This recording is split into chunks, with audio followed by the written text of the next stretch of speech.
it in the next class. Yes, yes, yeah, I will be continuing that discussion. Yeah, That's it. yeah.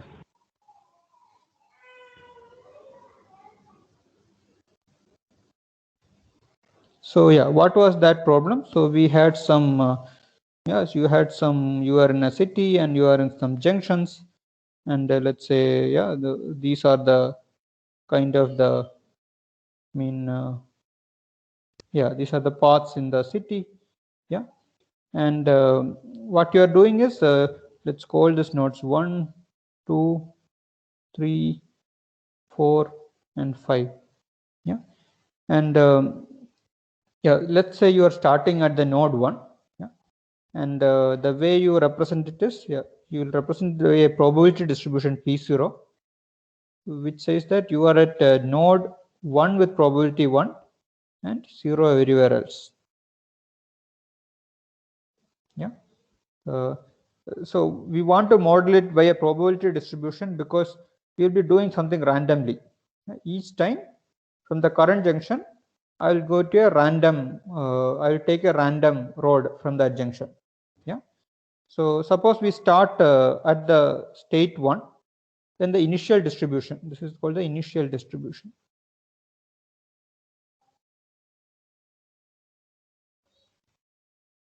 Yeah. So what will be the distribution after one step?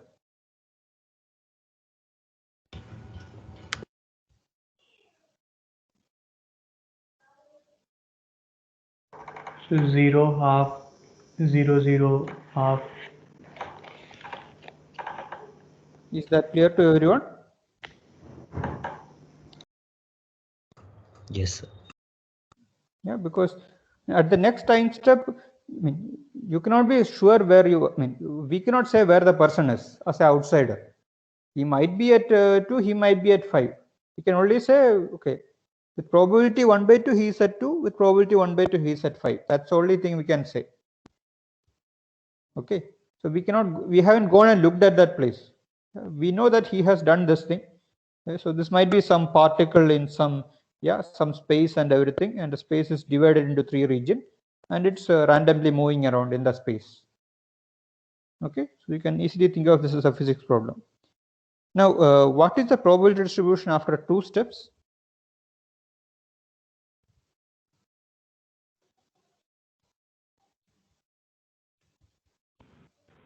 One by 3, 0, 1 by 3, 1 by 3, and last 3 zeros. So yeah, let's do that slowly again. So what is this entry? What is the probability that I am 1 after 2 steps? 1 by 3. 1 by 3. How did you get that?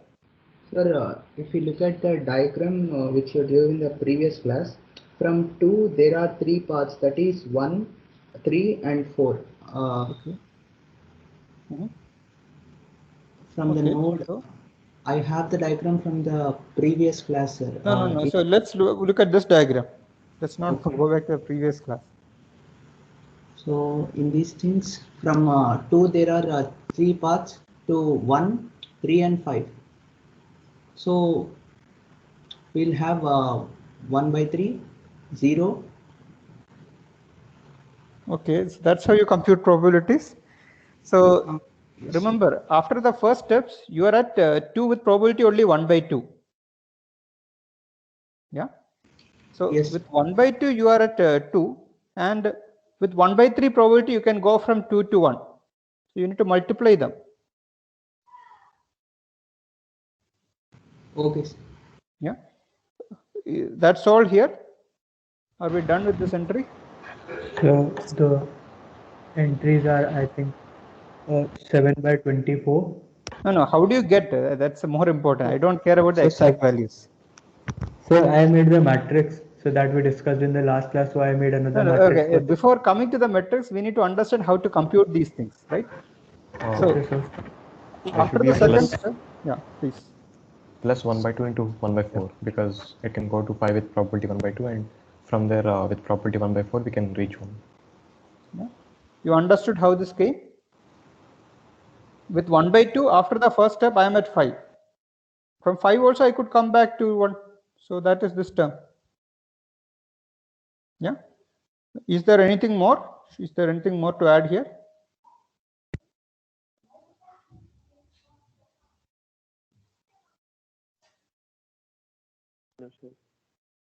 Yeah, because after the first step, you can only be at 2 or 5. You cannot be at 3 or 4. Okay, so we are done here. Okay, now what about this entry? One more entry we will compute and stop. 1 by 2 into 1 by 4. Okay, so if you how From did you 5 to get 1 by 2 into 1 by 4? we go to 5 and then to 2. Yeah, we go to 5 and then to 2. That's the only way to reaching 2 in 2 steps. Yes, sir. Yeah, is that clear?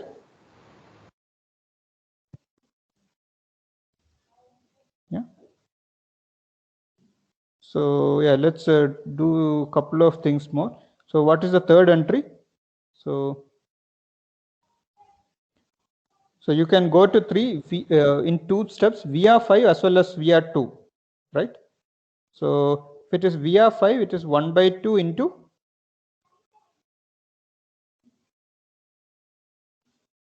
1 by 4. 1 by 4 plus if it is VR2, it is 1 by 2 into 1 by 3. So you understand how to compute this vector. Okay. Now, yeah, so it's some work to compute this vector. Yeah, what if I ask you P3? How are you going to compute this?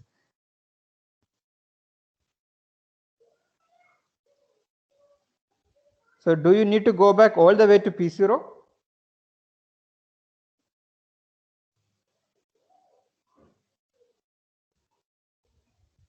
Yeah. So can you compute P3 directly from P2?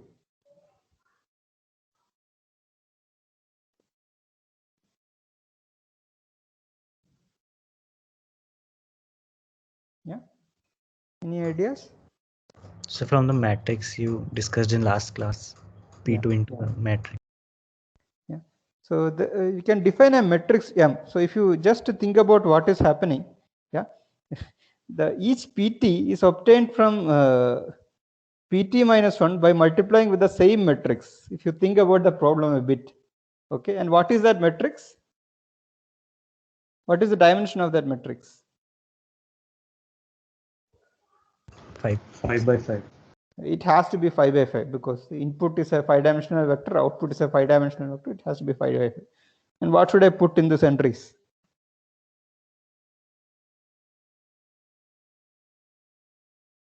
Yeah. So remember, when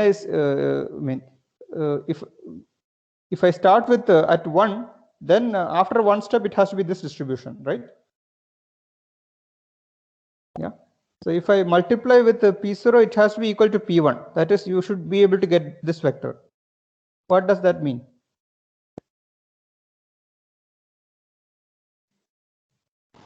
So like the ith column should be the probabilities of going from the ith position to the remaining nodes.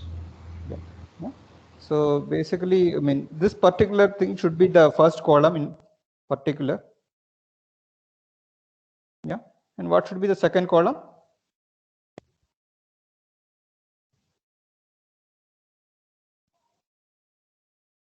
So in second column, how do you obtain the second column?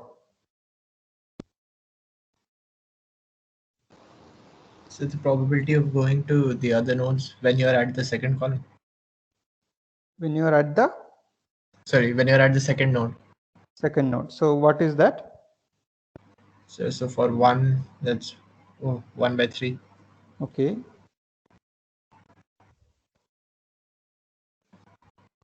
So 1 by 3, 0, 1 by 3, 0, 1 by 3. Yeah. Is that clear to everyone?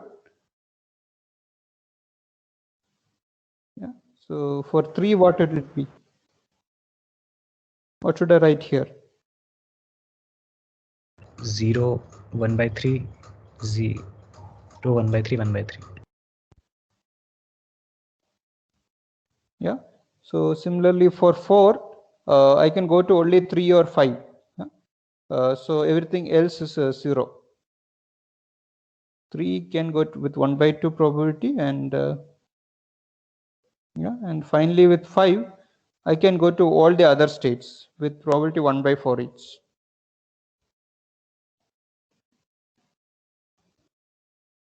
You agree? Yeah. So this is your matrix M. Yeah. And if M is this matrix, then this equation is true. Okay. Yeah. Is that clear? Somebody had a question about this earlier.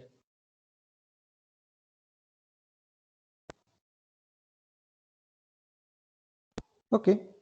So now P2 in the above, how we calculated 1 by 2 to 1 by 3, it is not the same as the column of the matrix 2, right? no. So you shouldn't compute P2 from P1. You should, the ith column is obtained. Yeah. Ith column of M, yeah, is the distribution after one step, starting from node I. So you should be at node I with probability 1. Yeah. So why is the first column 0, 1 by 2, 0, 1 by 2, 0, 0, 1 by 2? Because we started at the first node with probability 1. Yeah.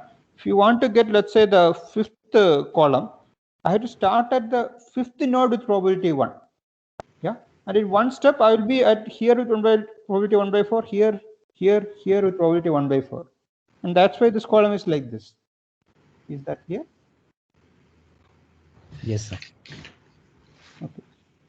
Yeah. And if you define this matrix like this, yeah, you need to convince yourself that this is always true. Okay. This particular equation is always happens to be true. Okay. If you, it's good to figure it out yourself. Yeah. If you are still finding it too uncomfortable, don't worry. You will have a probability course where all this is taught more clearly. Yeah. And you'll be solving more problems about that. Okay. So let's for now assume this equation. Okay. If you don't understand it, let's just assume this equation. Yeah, okay. Now the question we are asking is, what happens after a long time? Yeah. So think of this as a physics particle. It is, these are some states, in some, I don't know, energy states or something. And it's just, moving around these energy states. From each energy state with some, it will go to the neighboring energy state with, uniform probability and keep on doing this. Yeah. What will be the, state of the particle after a long time? So it will be a null matrix. Be a null matrix. What is the state of a particle? How do you describe it? Sir, probability of it being in one of those. So like maybe after infinite time, it's kind of like average, like it will be there at one for, if it's there in one for long time, its probability of finding it there is higher. So is it like that, sir?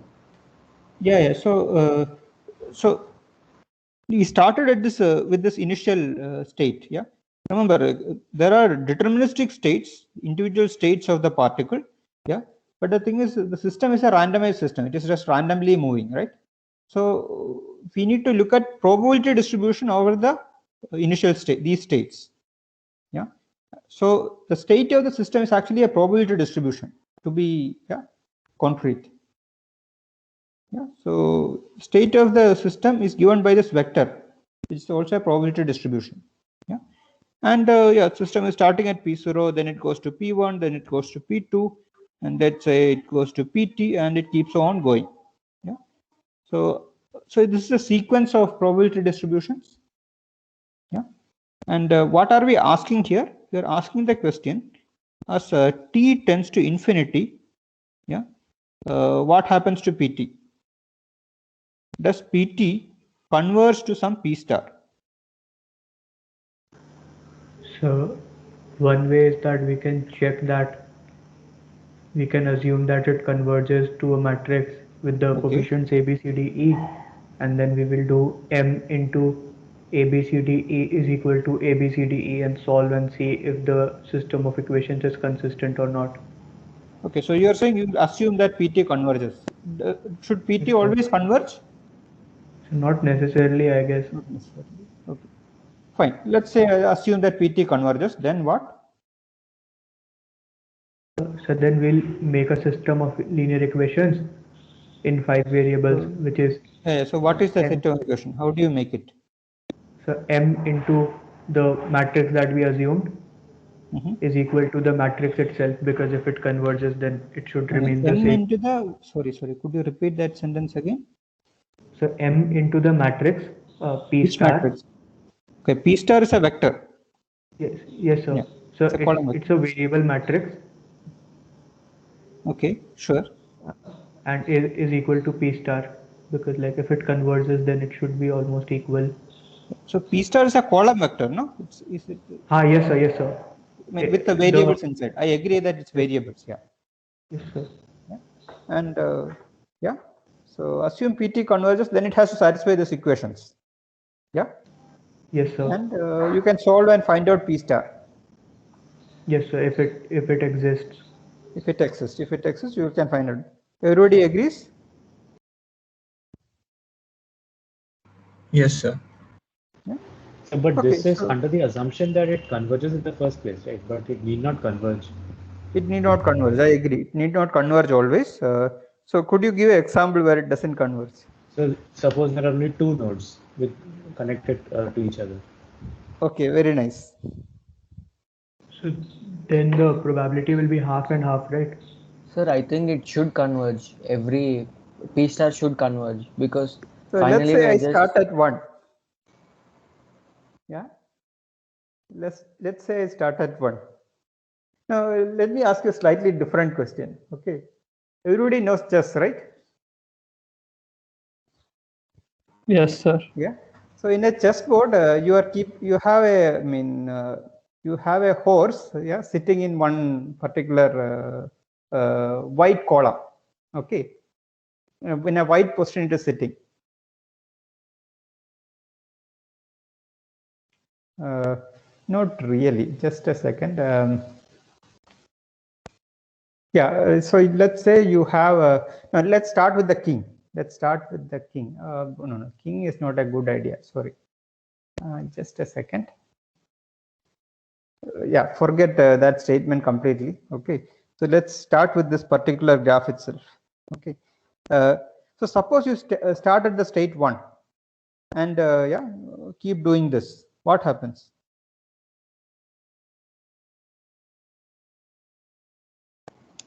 it kind of oscillates from 1 to 1 to like that. Yeah, this doesn't converge. Yeah, that's right. Yeah. So it doesn't need always to converge. Yeah.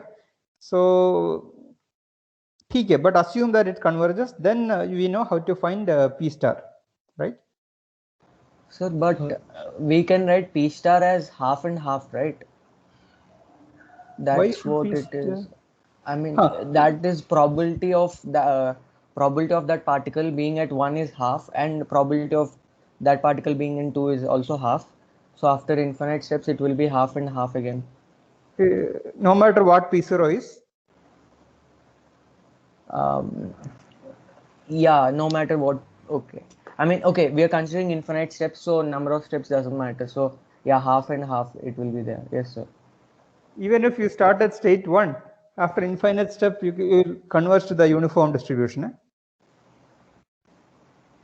I mean, if we search for it, I'm pretty sure that there is half probability for it to be in one and half for the other. But the matrix M would be a unit matrix, right? Identity matrix, I mean. There is no probability involved here, right? From 1, there's only way is going to 2. Yeah. So if I start at 1, next step I will be at 2. In fact, in all the odd steps I will be at 1. In all the even steps I will be at 2 with probability 1. So, but if you're talking about infinity, we don't know if it will be an odd number or an even number. So, won't probability still be half? Okay. Sir, is it kind of like saying that sine of x does not converge because that is also oscillating. I'm not sure we can say that it exactly converges in this case as well. Yeah. So I'm saying, like, if you start at this probability distribution 1 0, yeah, or 0 1, yeah, then you will never converge. You will keep on oscillating between 1 and 2, right? Yeah, if P0 is either one of these, then it does not converge. But yeah, I agree. If you start P0 at let's say 1 by 2, 1 by 2, then it remains at 1 by 2, 1 by 2. I agree with that. Yeah. But if your initial configuration is this probability distributions, then you will never converge. It will keep on oscillating. You agree? Yes, sir. Yes, sir. So if suppose we were allowed to stay in the same node, will it converge then? So you are saying you will put a self loop or something here? Yes, sir. So yeah, it's a good question to ask. Yeah, think about it and yeah, see if you can prove it. Yeah. I mean, a simpler thing to prove is, suppose you start at any other P0 which is other than this 1 0 or 0 1. I mean, you are at both states with some probability at least. Yeah, so let's say P0 is like 99 by 100 and 1 by 100. Yeah. Will you still oscillate or will you still converge? Sir, it will still oscillate, right? Instead of 1 0 being swapped, we'll swap the 99 by 100 and 1 by 100 between the two. Okay, yeah, that's right. You're right. Okay, yeah, just stupid questions. Okay, yeah. So if you start at 1 by 2, 1 by 2, yeah, you will remain there. Otherwise, yeah, you keep on oscillating. You're right. Yeah. Now you can ask the question: what happens when you put self loops? Yeah. Another question, important question. You should start with this particular graph. And can you find the stationary distribution for this, the equilibrium state for this? Sir, by that you mean the converging value? Yeah. So I can tell you one thing. Yeah, the details of it. Yeah, it is a long story. But for this particular graph, yeah, no matter where you start, you will converge to the equilibrium distribution, and there is a unique equilibrium distribution.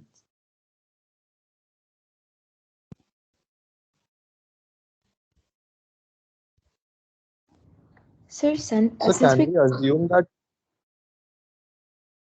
Yeah, please go ahead. You can go ahead. Sir, since we're considering enough number of randomizations, can't we say that, like, when we consider all possible starting positions and we write out the probabilities, in the end it's just going to be an average of all of them because we're considering a lot of sample cases? Okay, so let me give you another example. Say the graph is like this. Yeah, there are two components. It's disconnected. What do you think? What will happen?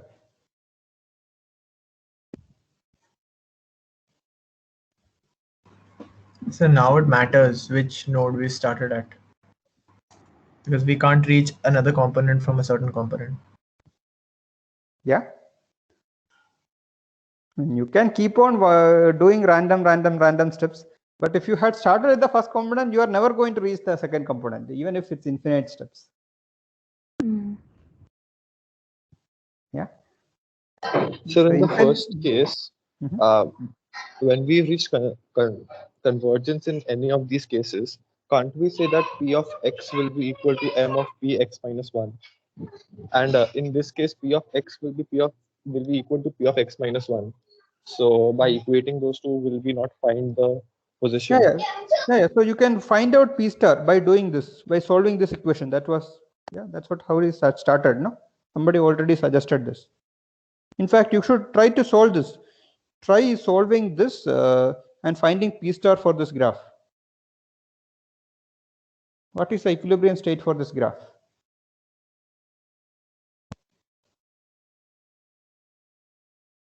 Does anybody want to quickly try? We can try for 2 minutes.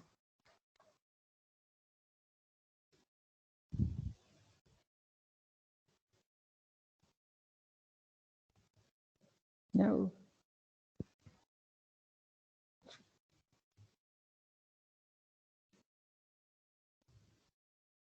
Nobody?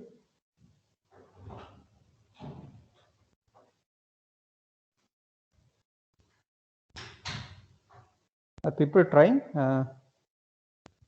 Yes, sir. Please give us a minute. Yeah, sure. The question is clear, no? You have this particular graph and you are doing this random walk business. Where do we converge? And what was suggested was, okay, we will look at this particular equation, consider P star to be variables, yeah, and try to give a solution to this equation.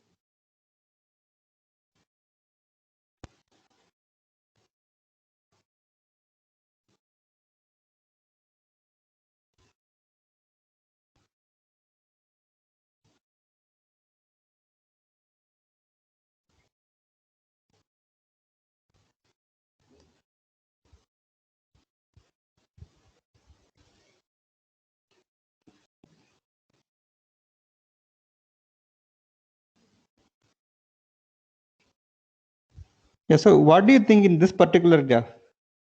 If this is too complicated, you can try for this particular triangle graph.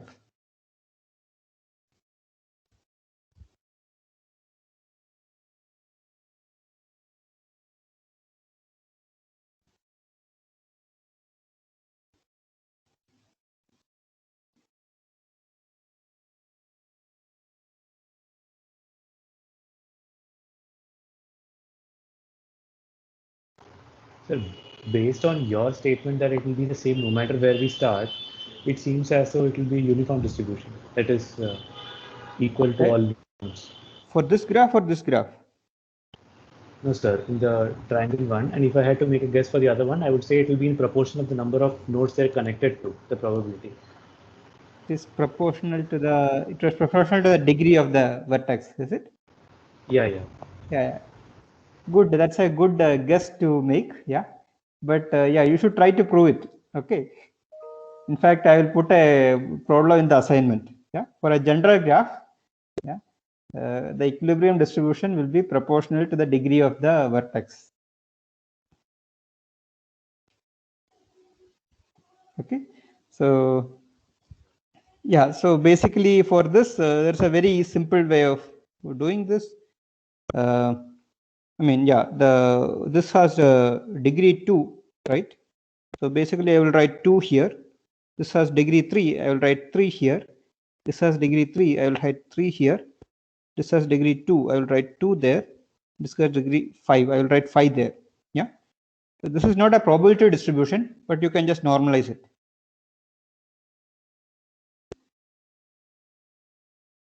Okay.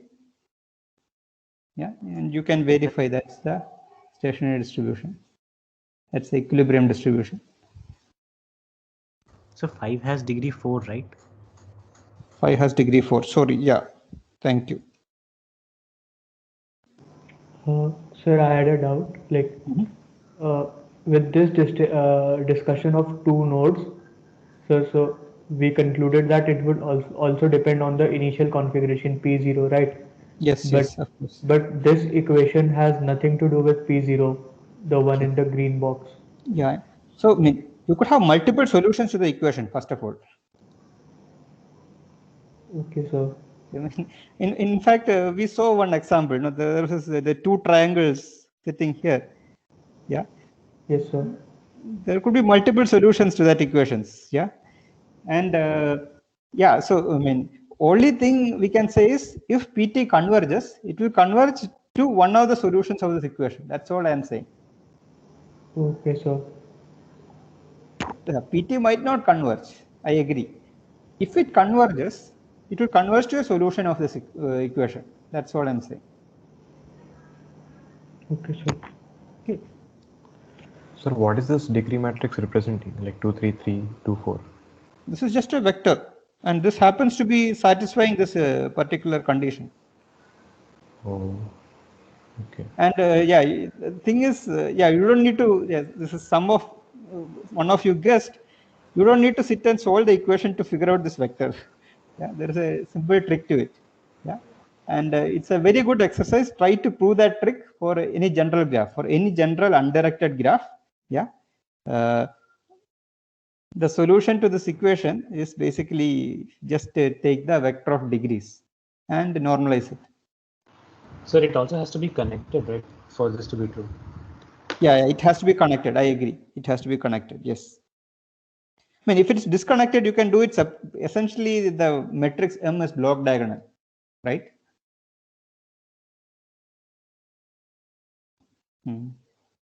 This part and this part act independently. So the matrix M would become block diagonal if it's disconnected. Yeah. And essentially what is happening is independent in every graph. Okay.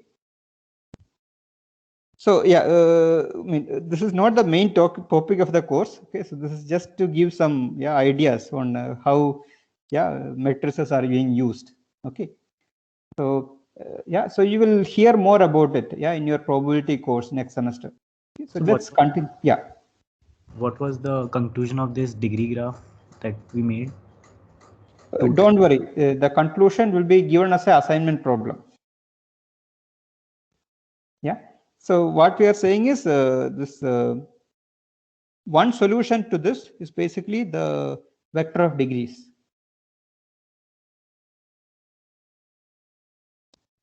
Okay.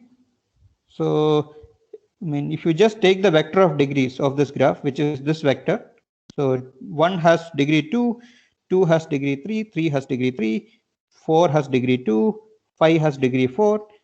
This is a solution to this particular system of equations. That is the conclusion.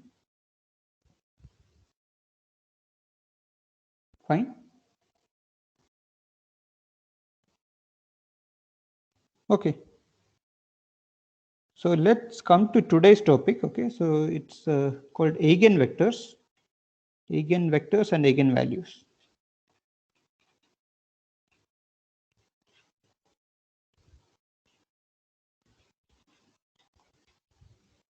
Okay. So definition, V is said to be an eigenvector of a matrix M, if and only if there exists lambda, so V is also not equal to 0, okay, it's not a 0 vector, such that M times V is equal to lambda times V, and lambda is called the eigenvalue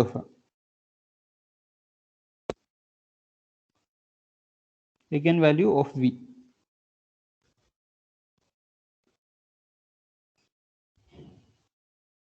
Okay.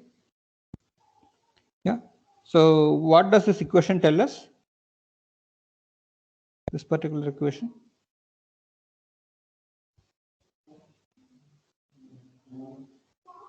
Lambda is 1. Yeah. So the equilibrium distribution will have eigenvalue of 1. Yeah. So this means that equilibrium has eigenvalue equal to 1. Okay, that's what it means. Yeah. Sir, eigenvalue is a number or a matrix? Eigenvalue is a number. It's lambda belongs to the field. Eigenvalue is a scalar value. Yes. Sorry. Okay. So what is the notation M suffix V and lambda suffix V? This is M times V. This is V is a vector. M is multiplying that. You're applying the matrix to that vector, and the lambda times V is scalar multiplication of that vector. Yeah, oh, okay, sir. M belongs to is a, let's say, n by n matrix, and lambda is a element of the field. Yeah, and M is a operator. Okay, M is M is a matrix. That matrix multiplication is from f raised to, let's say, n to f raised to n. Yeah, linear operator.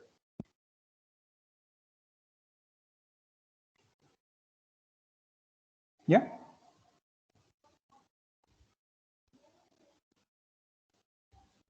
Okay. So yeah. So what does this tell us?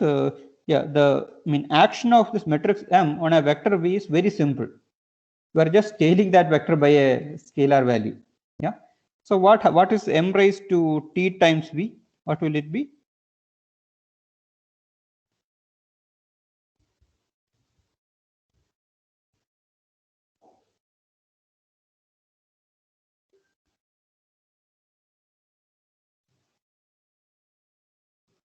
Yeah, what will it be?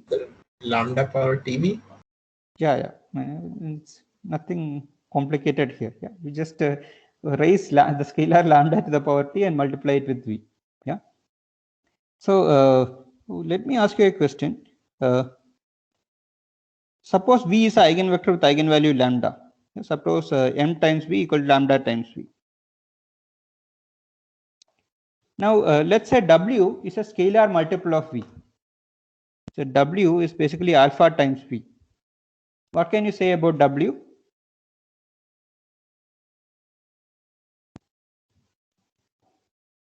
It is also an eigenvector.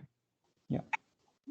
So W is also eigenvector with eigenvalue lambda. Yeah. So if you just so this eigenvectors are basically, if you just take the one-dimensional subspace spanned by eigenvector, all of them are also eigenvectors with the same eigenvalue. Okay. So important point. Yeah. Now the question is, how do you find these eigenvectors and eigenvalues? Yeah. So how to find eigenvectors?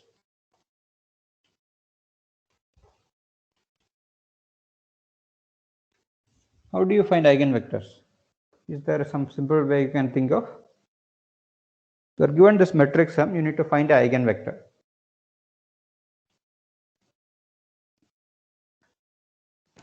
Sir, first of all, M has to be square matrix, right? Yeah. M is a linear operator. M is the matrix of a linear operator. That is, it is from the same vector space to itself. Yeah, so it's a square matrix. Yeah, so that's what this means, no? F raised to n by n. So I think we'll have to be given the lambda. Yeah, so suppose you are given lambda.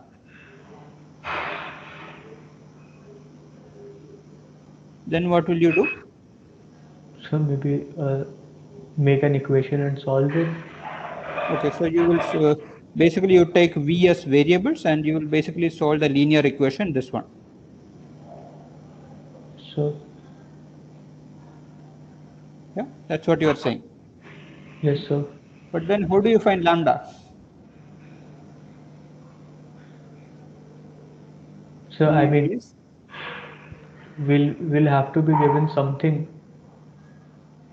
You are not given anything. So we can take this to the LHS side and then take the determinant. Okay, so you are saying, let me just take this left LHS side. So M times V minus lambda times V equal to 0. This implies that M minus lambda times identity, right, times V equal to 0. Is this what you are saying? Yes, sir. Okay, now what is yeah? Now we can take determinant on both sides, like M minus lambda I should be 0. So so Varshita had a question. So M is a n by n matrix. So this is a n by n matrix. Okay, so if you have a question, please speak out. That's a better way than chatting. Yeah. Yes, sir. Okay. So yeah, so this much is clear. So something was said about determinants. So okay, so if two things are equal, then the determinants are also equal. That's what you're saying? Yes, sir. But yeah, but this is going to be a, I mean, column vector. No, the 0 is actually a column vector. No. So what can we will be the apply? determinant of a column vector? So, Can but we where have we apply mentioned that V Cramer's is a rule? column vector? V is a, so here, I mean, V is a, okay, sorry. Okay, so V is always a eigenvector is a vector. Okay, it's a vector in the initial. M is a matrix, V is a vector. Okay, eigenvector is a vector in the original vector space, and M is a matrix in that vector space.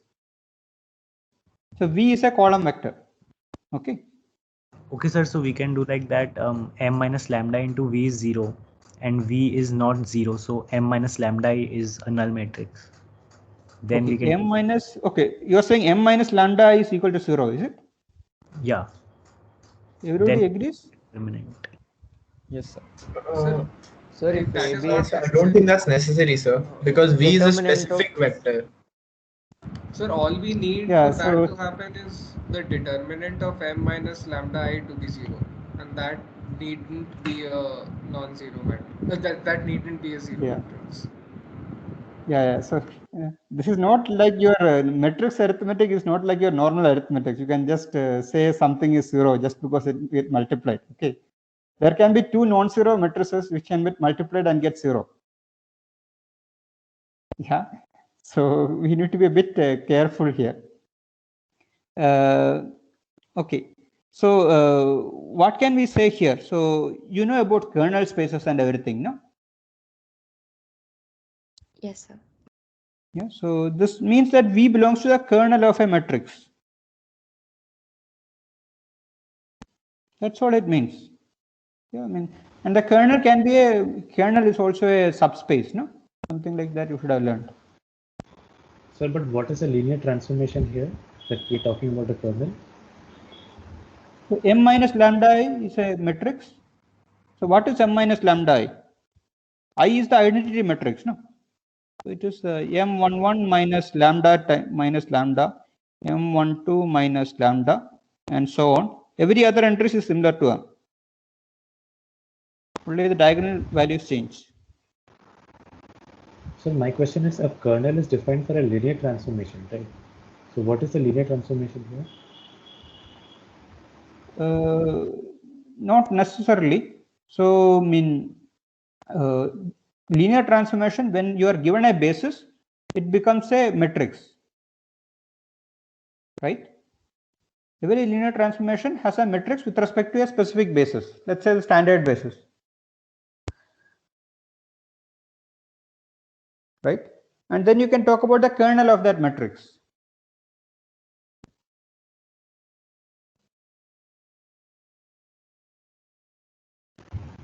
So we are assuming that the rows are or the columns are linearly independent. No, I didn't say no. How are we saying that rows are?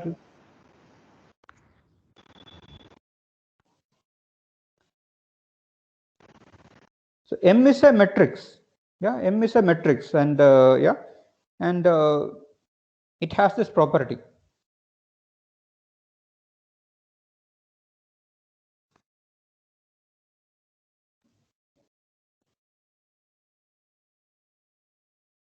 So you can think of M as a linear transformation, but it has a matrix with respect to a standard basis. That is M. Yeah, and it has it satisfies this particular equation. Yeah, that means V belongs to the kernel of that matrix. Is that clear? Yes, sir. Yeah? Yes, sir. Okay. Now, okay. So yeah, if you have a non-empty kernel, yeah, kernel with non-trivial dimension. So yeah, I think some of you already said the determinant of the matrix has to be 0. It is non-invertible. Yeah. Yes. Okay. Now, how do you find lambda?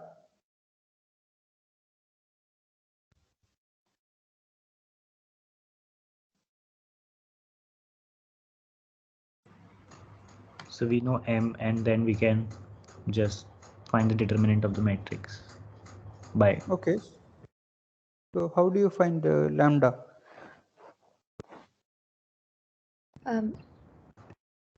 We can just say that determinant of M is equal to determinant of lambda I, and we can get the lambda out of it, out of the determinant. Is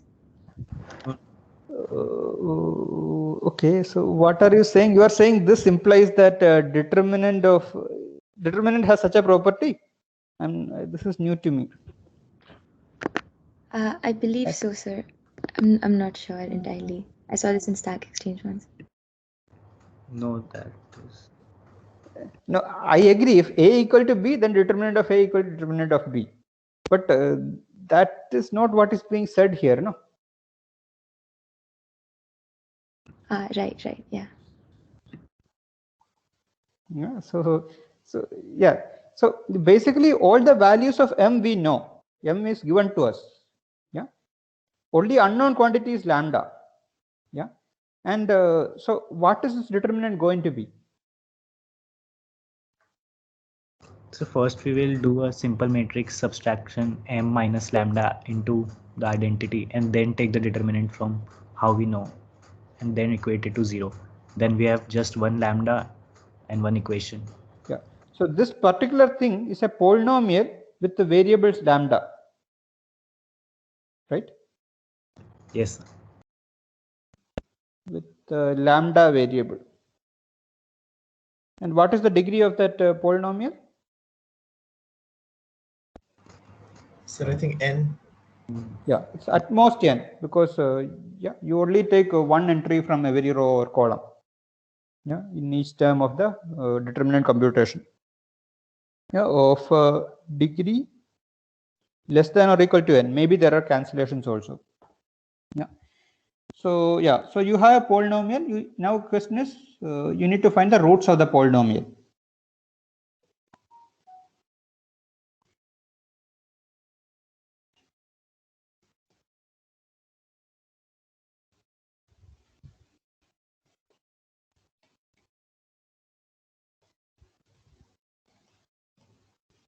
Everybody agrees? Yes. So okay. So now we know how to find eigenvalues. Once we know eigenvalues, we can get eigenvectors. So how many eigenvalues can be there? How many distinct eigenvalues can be there for a matrix? So the degree of the polynomial n. Yes, exactly.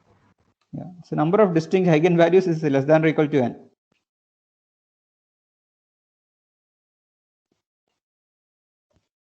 So at most a matrix can have n distinct eigenvalues. So could you tell me a matrix with n distinct eigenvalues?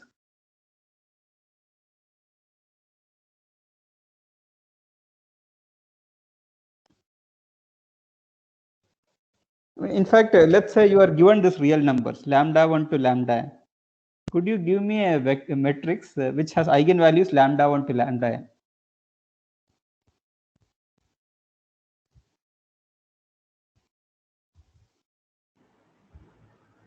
X minus lambda 1 into x minus lambda 2 into so on up to x minus lambda n. No, you need to tell me a matrix, no? Find a matrix M with eigenvalues. Sir, just the diagonal elements would be x minus lambda 1, x minus lambda 2, and so on. So what is the matrix? Sir, so first column x minus, sorry, wait. So just a second, sir. Let me think. So diagonal matrix with all of the things 0 except the diagonal elements that are x minus lambda 1, x minus lambda 2, and so on. What is this x minus lambda 1? I didn't understand. What is this x?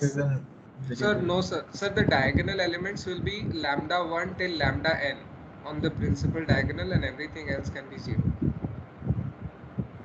Okay. Everybody follow? This particular matrix has lambda 1 to lambda n as eigenvalues. Why? Sir, when we subtract, at least one of the diagonal elements will become a 0, and then therefore the entire determinant will become a 0. There's a simpler reason. There's a much simpler reason. So the eigenvectors will be just 1 0 0 0 0 and then 0 1 on all zeros and so on with the ith. Everybody agrees? Yeah, so I mean the standard basis are actually the eigenvectors of this with eigenvalues lambda 1 to lambda n. Okay. Okay, fine. So there's one final theorem I wanted to cover. I will just quickly cover that. Could you repeat the last part? You know what the standard basis vectors are, no? E1, E2 up to En. So that's the standard basis of what? Standard basis of a vector space. E1 is basically 1 0 0 0 0. E2 is basically 0 1 0 0 0. E3 is basically 0 0 1 0 0 0 0. You know that? Yes, sir. So EI is basically this vector. At the ith position, there will be 1 and 0 everywhere else. This is called the standard basis.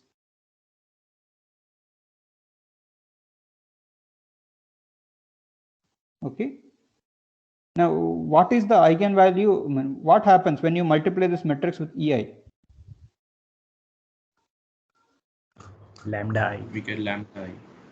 Lambda I times EI. EI. Yeah. So that means lambda I is the eigenvalue of this particular vector.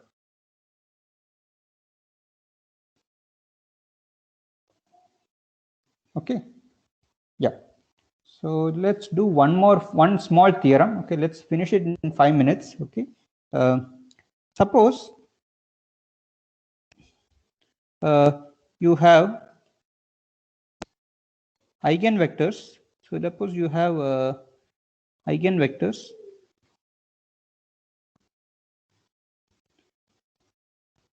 v1 up to vk with eigenvalues lambda 1 up to lambda k, okay, respectively.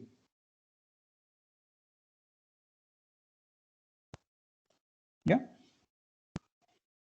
Question is, can v1 to vk be linearly dependent?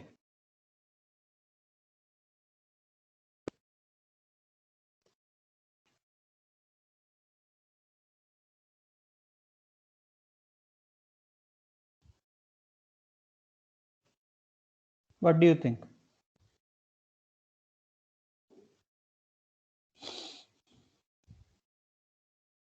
Can they be linearly dependent? No, sir. Why? What is wrong?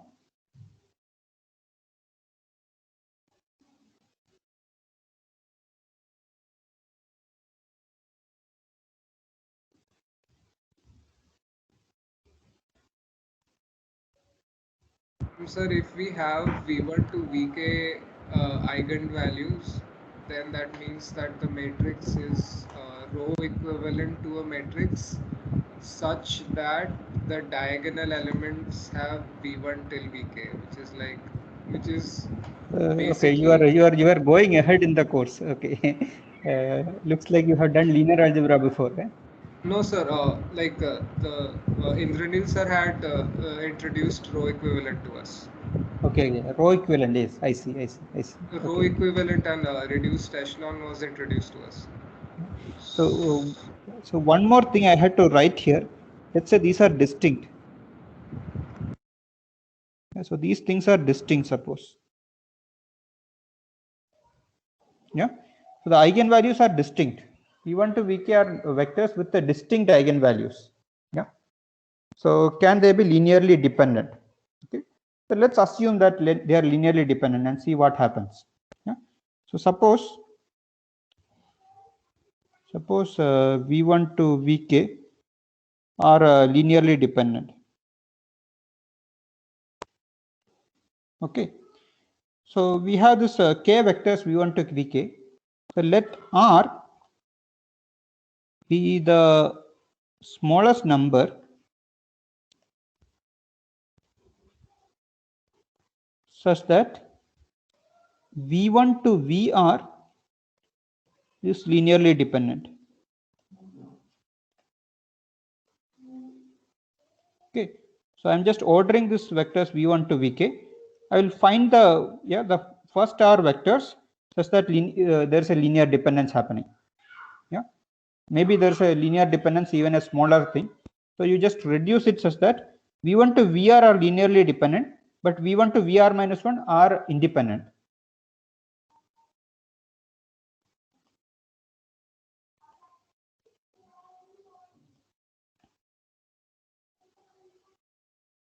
Okay, so suppose we take it like this. So V1 to Vr are linearly dependent. That means that, so we can write Vr as summation over I equal to 1 to, sorry, let's write, yeah, R minus 1 alpha I Vi, right? We can do that.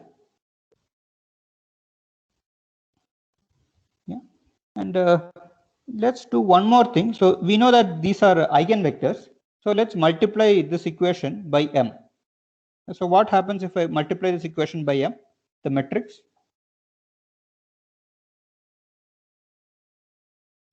So lambda r is equal to lambda I into alpha I. So Vr is not there. So lambda r Vr. Okay, lambda r Vr.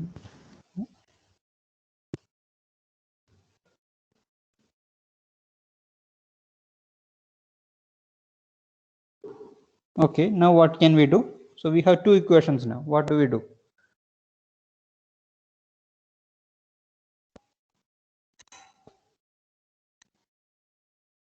Yeah, I mean, there's only one thing to do. You substitute one equation in the other. Okay, so what will you get? Could you reduce and tell me what you get?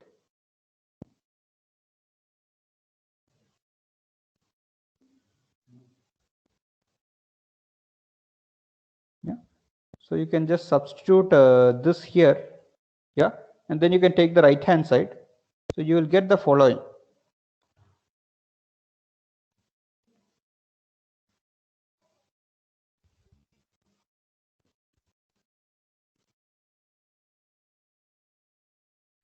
You agree?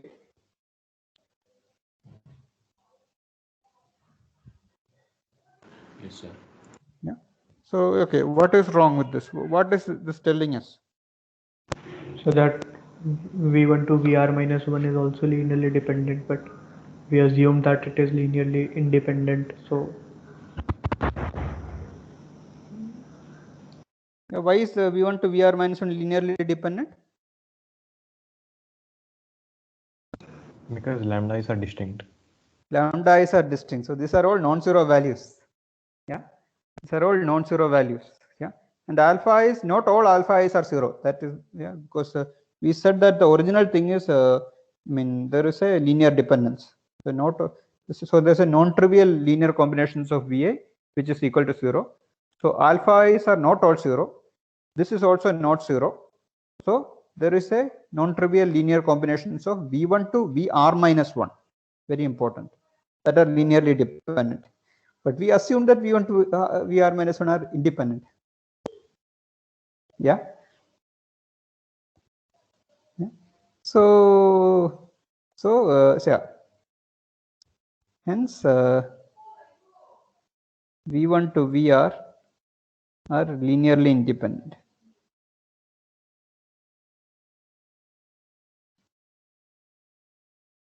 Okay. So if you have eigenvectors with the distinct eigenvalues, then they have to be linearly independent. There cannot be any linear dependence. Okay. So we could not have said this if the eigenvalues were not distinct, right? Yeah, we cannot have said this is the eigenvalue. In fact, this is not true if eigenvalues are distinct. You already said no. If V is an eigenvector, 2 times V is also an eigenvector with the same eigenvalue. Right? Yes. And of course, they are linearly dependent. Yeah. So let me ask you another question. Can there be eigenvectors with the same eigenvalue which are linearly independent?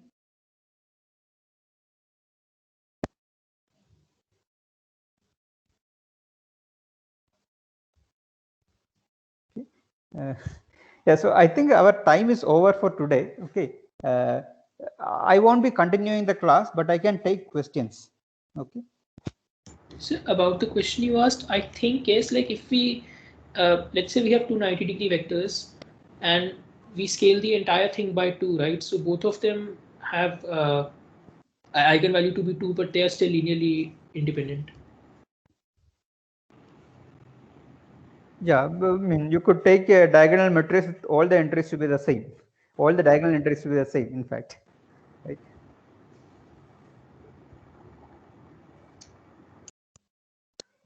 That's another way. Yeah, so you can have linearly independent eigenvectors with the same eigenvalue. Yeah, so that is possible. So can you repeat that? I didn't get it. So there can be linearly independent eigenvectors with the same eigenvalue. Okay, well, how is that? How is that? You just take a diagonal matrix, yeah, with let's say take the identity matrix. What is the what do you think about the identity matrix with respect to eigenvalues? The eigenvalues of any eigenvector will be 1, right? Yeah, and the vectors can be linearly independent and still it will be 1. Okay, okay. Yeah, yes.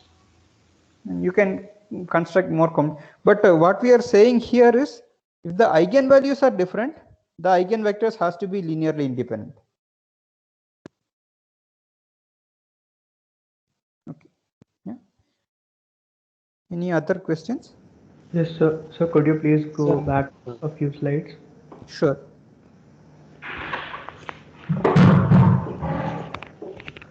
Which one are you going to go to? Yes, sir. Right here. So I understood that we said that the vector v belongs to the kernel of the transformation m minus lambda I. But how did we go from that there to that the determinant is 0? I did not get that. So v is a eigenvector. So remember that eigenvector is cannot be the 0 vector. Yeah. So v is a non-zero vector. You agree?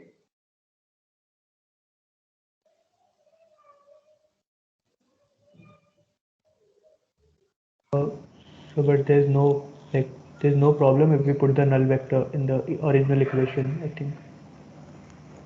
No. So suppose you have a non-zero vector in the kernel. Can the matrix be invertible? The 0 vector is mapped by a matrix to the 0 vector, but you have a non-zero vector is also being mapped to a 0 vector. Then the matrix is not invertible. It's a many-to-one function, right? Sir, I did not get that. Sorry. Okay.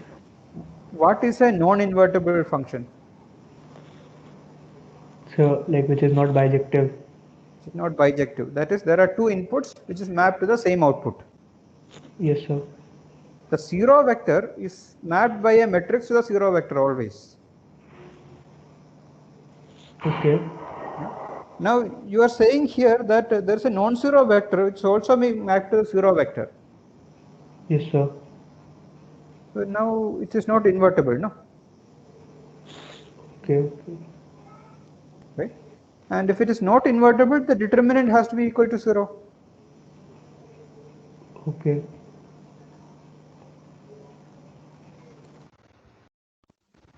Sir, can I you didn't go back understand one the slide? kernel of a matrix. Could you give the definition, please? So you don't understand the definition of kernel of a matrix? Yes, sir. Is it the set of all the linear combinations of the rows such that the linear combination is 0? Is that correct? The kernel of a matrix is the set of all vectors which gives the value 0. So what vector? Row vector or column vector? Column vector depends on where you are multiplying the vector. If you are doing right multiplication, it's a column vector. So, but the two kernels will be different, no? If it's an n by n. So yeah, we are doing right multiplication, so it's the right kernel.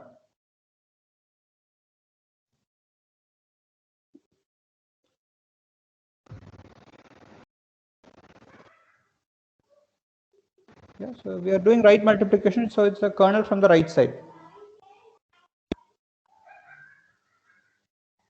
Sir, and can we assume that?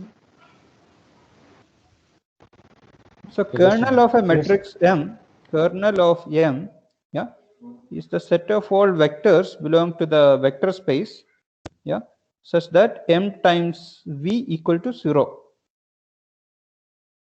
Yeah, this is the definition of kernel of a matrix. Yeah? And you might have learned that kernel of a matrix is a subspace of the vector space, right? Yes, sir. And that vector space is nothing but when we assume that this is the matrix of some linear transformation T, where T is a linear transformation from V to W, right? So we take V as the vector space, and kernel is the subspace of V. Yeah, here V and W is the same vector space V. We started saying that it's a linear operator. Yeah. Ah, yes, sir. In this case, both are same. Yeah, fine. Yeah. So yeah, let's say we are so the kernel of M is a set of all vectors is that M times V equal to 0. Yeah. So your linear transformation in the standard basis is basically left multiplication by M.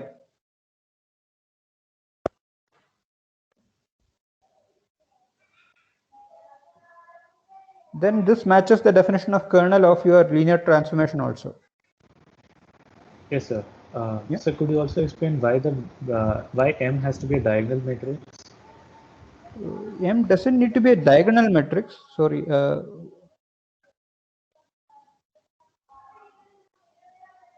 So you're asking about this question? No, sir. I thought the diagram you have drawn on the left, you have drawn the zeros, right? No, this is not zeros. This is the original entries of M. M minus lambda I basically is the matrix with all the other entries Mij itself. But the diagonal entries, you need to subtract lambda from it. That's the definition of M minus lambda I. No?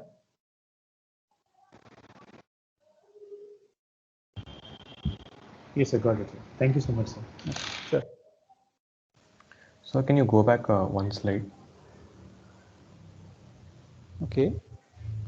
Where we have defined the eigenvectors.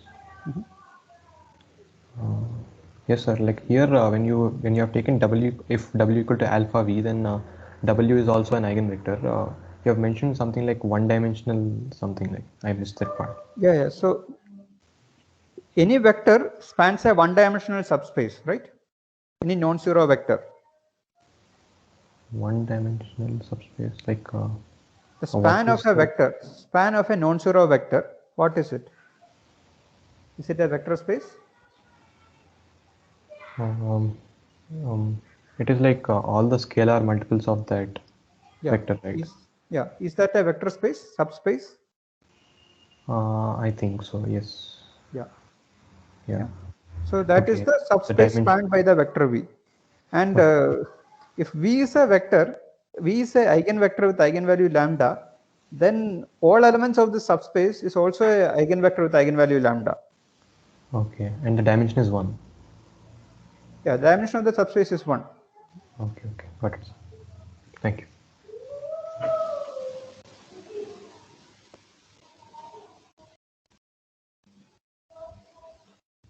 Any other questions?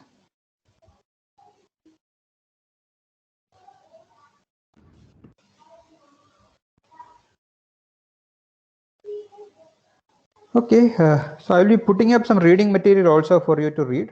Okay, and please also look at the assignment problems. Yeah, only if you try those problems, you get a hang of linear algebra. Okay, then bye for now. Thank you.